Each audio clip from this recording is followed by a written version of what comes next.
Yeah? We get it? Do we get it? Do we understand? Are we understanding what I'm saying? No, we are not understanding. Buongiorno, ladies and gentlemen. Congratulations to Italy for winning the Euros, and I found this the perfect opportunity to talk about my favorite wine styles. I love wines from Italy, and I thought now that Italy won the Euros, this is a great chance for you and I to talk about one of my favorite wine styles and one of my favorite wines from Italy. We're talking about wines from Valpolicella.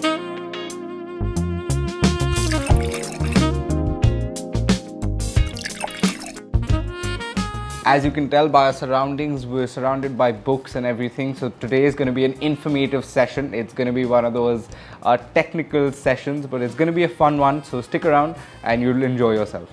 Situated in Verona in the region of Veneto lies a small little valley called Valpolicella, which occupies the northeast of Italy. Now, grapes have been cultivated here for thousands of years, started off by the Greeks. But the four that are in focus for us today that we'll be talking about are Corvina, Corvinone, Rondinella and Molinara. Now, these are indigenous grapes. These are grapes they speak the language of the territory here. These are not household names. These are grapes that are special to this place only, and that's what makes them a little special.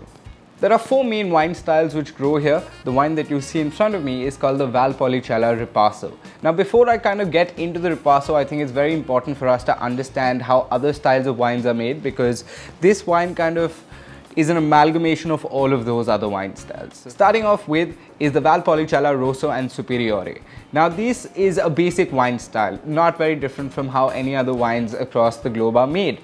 But the wines are fermented to create a dry style of wine. The next few styles is where it gets really, really interesting. You let the grapes kind of ripen a little bit and you pick them when they're at their absolute ripeness. They're at the peak of their ripeness. They're picked out and they're taken downstairs into the attics at well aerated lofts, and they're let out to dry in straw mats for a little bit of time. Now, this process the Italians called the Appasimento method. So they're taking these grapes and they let them dry. Now, you may be wondering, why on earth are you doing that? Well, grapes that are picked at their absolute ripeness have this beautiful balance of sugar, water and acid. If you let these grapes dry out, then essentially you're only freezing out one of these elements. Only one of them goes away, which is water. So in this process, when the water goes away, you intensify the sweetness, the acidity and the flavors of the wine. So in essence, the alcohol, the body, the complexity, all of this increases. Now, Appasimento can be made in dry or sweet styles. Now, one of these styles is called the Rechiyoto. Now, this is not a style, this is actually the name of a wine which is called the Rechiyoto, which is the Apacimento process which is done, and the fermentation is done lightly. What that means is all that they're intensifying is really the sugar. So most of the Rechiyotos, or all of the Rechiyotos, are essentially dessert wines or sweet wines. When this is done in a dry style, what comes out is called the process of Amarone della Valpolicella. Now, you can call Amarone della Valpolicella Amarone for short. Now, this is what is really the king of the region of Valpolicella. It's what really defines the region of Valpolicella. The process remains the same four grapes. Well, not completely the same. You can also add more indigenous grape varieties if you like. So the same four grapes are picked at peak ripeness, and then they are left to store or to really dry out for a minimum of 120 days.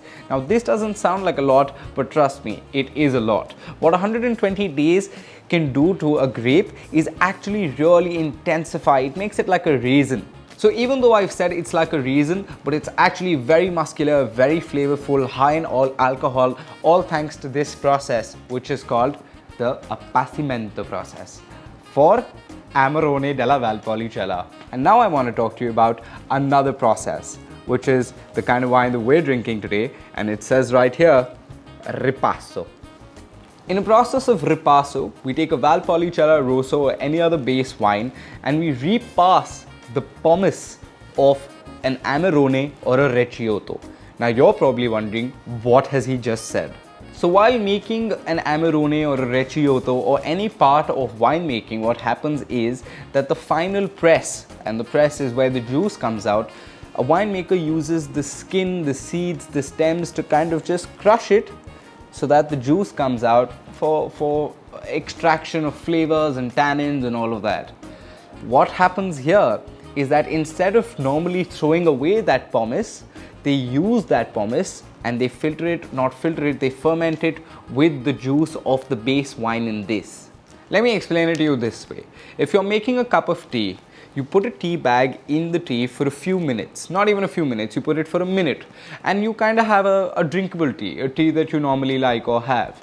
But let that tea sit in for 10 to 15 minutes. What does that do? It intensifies that tea. The color changes, the flavors change, it kind of strengthens and fortifies it again, just as that process is. And that's what the process of the ripasso is as well.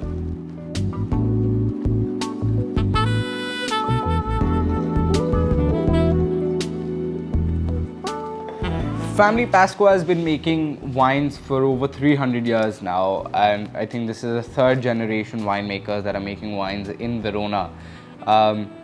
Well, the region of Veneto is also very famous because of Romeo and Juliet, the famous love story. And Famiglia Pasqua also has a wine called Romeo Juliet, which is a beautiful wine. And the label of that is basically the garden of Juliet's or Romeo's house and the love letters that people have written. And I think I really like, they're one of the most important winemakers when it comes to that region.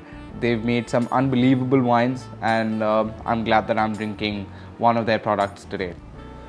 It's got this beautiful color, and when I swirl this around, it's got an amazing viscosity. You can tell about the viscosity just with the way the wine just sits. It just smoothly just tethers away, and the legs, you can see the legs right here, these beautiful long legs that this wine has. Smelling the wine, oh wow, so a wine like this is also called a baby Amarone, because an Amarone is supposed to be this big boldy guy, and well, a Valpolicella Ripasso is like a baby Amarone. So it's got elements of the Amarone, whereas it also has a lot that it has to share by itself. So I'm getting a lot of this blueberries and cherries in this wine, but I'm also getting a little bit of that caramel, which probably comes from that Amarone. I'm getting these dried figs and nuts in this wine. A little bit of cinnamon as well. Beautiful mouthfeel. It's well structured, well integrated. This wine is, it's grippy, it's gritty, it's nice. And it's like one of those wines. So if an Amarone is I huff and puff and blow the house down, this wine is I huff and puff, but you can keep your house as is. This is the kind of vibe that this wine gives you. It's beautifully, you can drink this very well through the evening. It can be paired very well with some nice steaks, some good entrees as well. Now this wine sits for a long time. As law for a year, it has to just sit. It's also been oak aged, and you can tell from the way that it has these toasty notes and these licorice notes that I'm getting off the wine. You can tell that this wine has seen oak in its life. Which also adds a lot of good elements to it. The process of what sitting or just letting a wine sit for a while does is it kind of integrates all of the structure and brings it into one whole personality. And that's what this wine is like. And that's why wines like these are so good. Now, I want to tell you a little bit of a story to wrap up what this kind of wine denotes and why this wine is so important for the people of Italy, the people of Valpolicella, Veneto, Verona, why people love wines like these, is that as history suggests 300 years ago, the pomace or the skins, the seeds, after making the Amarone, which was such a well-renowned and respected wine, the farmers or the winemakers, what they would do is that they would throw or use the pomace or the seed skins as natural fertilizers for the vineyards. But one day, the gentleman told the owner, or the winemaker told the owner, that I'm going and putting it out into the vineyards. But what he did is he went back into his cellar and he poured all of the pomace into his own wine and he let it sit for a while. Now this creates this hearsay story about the union of aristocracy and the farmers, because he was able to create a wine of such exemplary standards by just doing a little bit of a tweak or a bit of a cheat code in the process of winemaking. So they really love the fact that they can all sit together and drink this wine together, and because people couldn't afford an Amarone back then. Not everybody could afford an Amarone. So this was a way for or bringing upon a union where the farmers and the winemakers can also enjoy the same wine as the aristocrats. And that is why this wine is treasured everywhere. And it's a steal of a wine. It's an unbelievable wine. It's got a great story. You must try it out, and you must try out all of the wine styles that I told you as well, because all of them have their own elements which make their wine special. So cheers to you guys. I hope you enjoyed this session. This was an informative one. I did tell you I was surrounded by books. I was in the mood for all of this today. So cheers, have a good one, guys.